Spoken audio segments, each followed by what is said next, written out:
Hey there, Dr. Ken Steele here. Today is day number 30 of the Daily Lent Reading Plan, and today we're looking at John chapter 18, verses 22 to 40.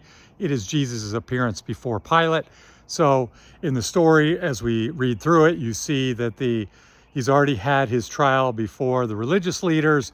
They really can't charge him of anything. They have a bunch of false witnesses, all that kind of stuff. They can't execute him, so they bring him to Pilate, the governor, because he's working for Rome. They can execute him.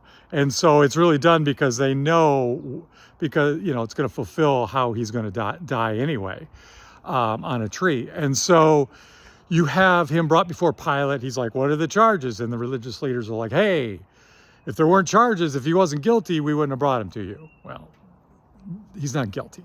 But he comes before Pilate, and Pilate is like, so you're the king of the Jews? And he's like, did you come to that conclusion yourself? Jesus asks him, or did somebody tell you to say that? And he kind of brings it up again.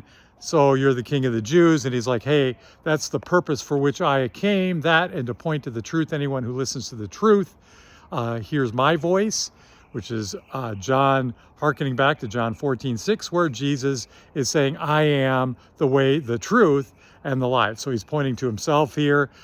So that I am statement, where he's equating his deity in the I am the way, the truth, and the life, comes back here where he is showing that he's the truth. Pilate's like, what is truth? And so that's a great question. And it's not what is truth, but who is truth? And it's Jesus. And so anyway, so he's digging for answers, and he doesn't find any guilt in Jesus at all. He's like, I find no guilt in this man. And then John actually brings it up 2 other times right after this passage, that there's no guilt in this man. The irony is not lost on John, that 3 times he has said, I find no guilt in this man. And just like there's 3 denials, Jesus asking Peter later on, if you love me, 3 times. And so this is an important thing that's going on. There's no guilt in him. So the king of the universe is about to be sentenced to death. So instead of just letting him go because there's no charge, he has a custom to allow them to release somebody.